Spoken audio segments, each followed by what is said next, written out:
Meus irmãos, com muita satisfação e prazer, eu vos saúdo com a paz do Senhor. Agradeço a Deus por esta oportunidade de estar aqui revendo os irmãos e amigos. Vocês não têm ideia como é bom estar aqui.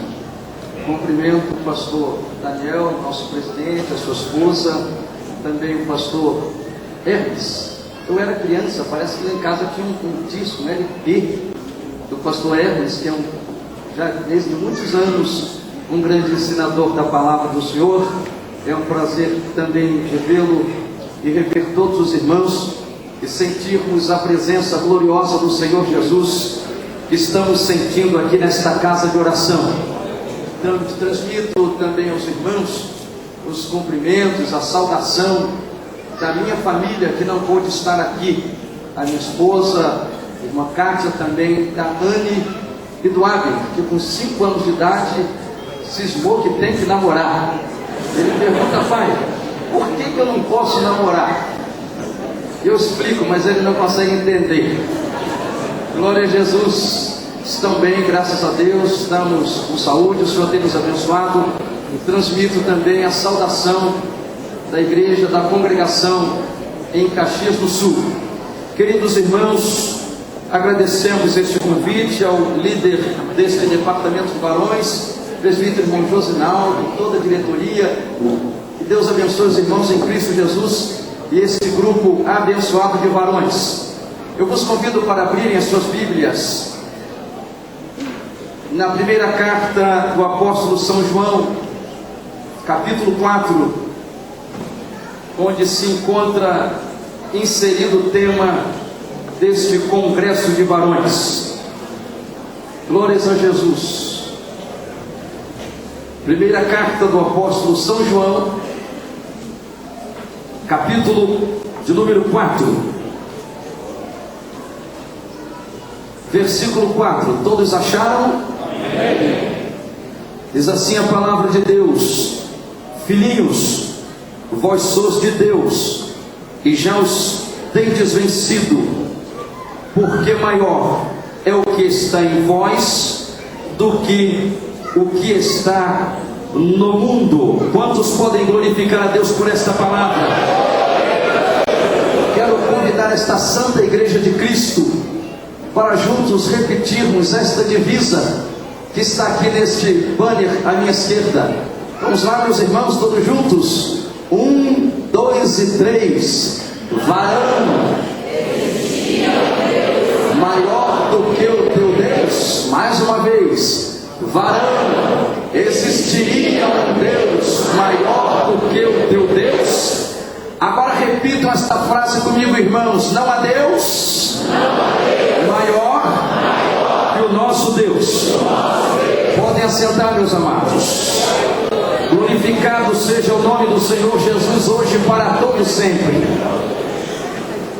Queridos irmãos, eu quero iniciar-vos dizendo que esta primeira carta do apóstolo São João foi escrita no final do 1º século à igreja em geral.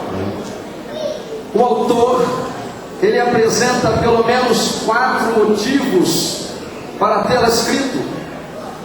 O primeiro foi aumentar o gozo, a alegria dos crentes. Segundo, guardá-los do pecado. Terceiro, adverti-los acerca dos falsos mestres. E quarto, fortalecê-los na fé e dar-lhes garantias da vida eterna. Esta primeira carta de João, ela pode ser conhecida como a Epístola das Certezas, porque nela nós encontramos algumas das grandes certezas do Evangelho. E entre as certezas desta carta de João, nós encontramos esta: maior é o que está em vós do que o que está no mundo. Quando João diz maior é o que está em vós, evidentemente ele se refere à igreja. Ele está dizendo que maior é aquilo que está na igreja. Mas eu quero aqui neste início fazer apenas pergunta crítica: o que é que está na igreja? O que está na igreja? Queridos irmãos, num sentido bem pedagógico, no Antigo Testamento, nós podemos compreender que Deus estava no céu e usava os seus servos na terra. A isto eu posso chamar de Deus sobre nós. Nos dias do ministério terreno de Cristo, Deus estava em Cristo. O nome de Jesus é Emanuel, e Emanuel é Deus conosco. Eu posso dizer que Deus estava entre nós, Ele estava no meio do seu povo. Determinado dia, Filipe disse assim: Senhor, mostra-nos o Pai, o quanto basta. Jesus lhe disse: eu estou há tanto tempo convosco e ainda não me tendes conhecido, Filipe? Quem vê a mim, vê o Pai. Como dizes tu, mostra-nos o Pai? Não crês tu que eu estou no Pai e que o Pai está em mim? As palavras que vos digo, não vos digo de mim mesmo, mas o Pai que está em mim é quem faz as obras. São Paulo escreveu aos Coríntios dizendo que Deus estava em Cristo, reconciliando o mundo consigo. Eu posso dizer então que nos dias do ministério terreno de Cristo, era Deus entre nós. Jesus cumpriu o seu ministério, retornou para a glória, o Espírito Santo foi enviado, e a partir do dia que o Espírito Santo foi enviado no dia de Pentecostes, não é nem mais Deus sobre nós, nem Deus entre nós, mas eu posso dizer que é Deus em nós. O Espírito Santo é o substituto autêntico do Senhor Jesus Cristo, o único representante imediato de Deus na terra, já que o representante de Deus na terra não é um homem que está na Itália e diz seu representante. O representante imediato de Deus na terra não é um pastor, não é um missionário, não é nenhum religioso, mas o representante de Deus aqui na terra é o Santo Espírito do Senhor. E quero também dizer, meus irmãos, que o Espírito Santo é Deus. O que é que está na igreja? Eu então tranquilamente, com segurança, com certeza posso dizer que Deus está na igreja, Deus está em você, Deus está em mim, Deus está em nós. Quantos creem nisso? Levante assim a mão e glorifica o nome do Senhor. Deus está na igreja. João, usado pelo Espírito Santo, ele está dizendo que o que há na igreja, que o que está na igreja é maior do que o que está no mundo. De um lado eu tenho igreja, de outro lado eu tenho mundo. Eu tenho aqui, queridos, uma revelação do Espírito Santo, uma revelação que é trazida pela palavra de Deus a nós. A separação que Deus faz entre o que é e o que não é. De um lado nós temos a igreja, povo de Deus, aqui dentro. De outro lado existe o mundo, que não tem nada a ver com Deus, do lado de fora. Na igreja está o Espírito de Cristo, lá fora está o Espírito do Anticristo. Deus sempre fez separação entre o que é e o que não é. Deus sempre fez separação. Diz a Bíblia Sagrada, no livro dos Gênesis, capítulo 1, versículos 3 e 4, que Deus disse: haja luz. E a palavra do Senhor nos diz que Deus fez separação entre luz e trevas. Lá no Egito, Deus também fez separação. Ora, irmãos, Deus mandou 10 pragas sobre o Egito, e as pragas devastaram a terra do Egito. O Egito ficou destruído. Mas diz a Bíblia Sagrada, no livro do Êxodo, capítulo 8, versículo 22, que lá em Gósen, região habitada pelos israelitas, as pragas não chegavam. Diz a palavra do Senhor que Deus fez separação, que Deus fez distinção entre o seu povo e o povo do Egito. Glorificado seja o nome do Senhor. Eu vejo Deus lá em Sodoma, separando o homem por nome de Ló, para que ele não fosse consumido com os pecadores daquela cidade. A palavra de Deus nos diz, meus irmãos, lá no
vim trazer paz à terra? Não, antes de tensão. De agora em diante estarão 5 divididos numa casa, 3 contra 2 e 2 contra 3, porque onde Jesus chega, imediatamente acontece distinção, acontece separação. Ora, meus queridos irmãos, a palavra do Senhor é muito clara, e ela nos diz na segunda carta aos Coríntios, capítulo 6, versículo 17, São Paulo está dizendo: pelo que? Saí do meio deles, apartai-vos, separai-vos, diz o Senhor, e não toqueis em nada imundo, em nada impuro. Eu fico pensando no arrebatamento e na essência do arrebatamento da igreja, que não é outra coisa senão uma separação definitiva. Haverá um dia, igreja do Senhor, que nós definitivamente sairemos desta terra, sairemos deste mundo. Haverá um dia que definitivamente seremos separados deste mundo de horror e estaremos para sempre com o Senhor. Quem tem nele esta esperança? Quem tem nele esta esperança? Diz a Bíblia Sagrada no Evangelho de São Mateus, capítulo 25, que haverá um grande, glorioso e terrível dia em que o Senhor Jesus se assentará no trono da sua glória e todas as nações estarão diante dele. E diz a Bíblia Sagrada que neste momento será um momento de separação final. Ele vai apartar uns dos outros, separar uns dos outros, como o pastor aparta, como o pastor separa dos bodes as ovelhas. As ovelhas serão colocadas à direita, os bodes serão colocados à esquerda. Queridos irmãos, pensem bem isto comigo. Momento glorioso de separação. Os que estiverem à sua direita ouvirão: vinde, benditos de meu Pai, possuí por herança o reino que vos está preparado desde a fundação do mundo. Mas os que estiverem à sua esquerda, ele dirá: apartai-vos de mim, malditos, para o fogo eterno, preparado para o diabo e seus anjos. Querido, eu vos repito, nosso Deus é Deus da separação. O nosso Deus é Deus da separação. O nosso Deus é Deus da separação. Satanás sempre gostou de usar a tática da mistura. Ele sempre gostou da tática da mistura. Jesus disse no Evangelho de São Mateus, capítulo de número 13, que o reino dos céus é semelhante a um homem que semeou boa semente no seu campo, mas dormindo os trabalhadores, dormindo os homens, veio o seu inimigo e semeou o joio no meio do trigo. E quando a erva cresceu e frutificou, o joio também apareceu. Os empregados daquele homem, os trabalhadores do pai de família, tiveram uma ideia: Senhor, quer que vamos e arranquemos o joio? Ele disse: não, para que não danifique o trigo ao arrancar o joio, deixai até a ceifa, depois eu mando os ceifeiros recolherem primeiro o joio, atá-los, lançá-los no fogo, mas o trigo eu recolho nos meus celeiros. Na explicação da parábola, meus irmãos, Jesus está dizendo que o campo é o mundo, o trigo são os filhos do reino e o joio são os filhos do maligno. Quem semeou o joio foi Satanás, foi o diabo. Agora pensem bem uma coisa comigo. Jesus finalizou dizendo que na hora da ceifa, os ceifeiros, os anjos de Deus, eles vão tirar tudo que é iniquidade, ou tudo que é pecado, ou que comete iniquidade, e se lançará de Jesus numa fornalha de fogo. Isto, meus irmãos, é a separação. Mas os justos, diz a palavra do Senhor, eles vão brilhar como o sol no reino do seu Pai. Adorado seja o nome do Senhor. Vejamos bem, queridos, que Satanás, ele semeou o joio exatamente no meio do trigo. Para quê?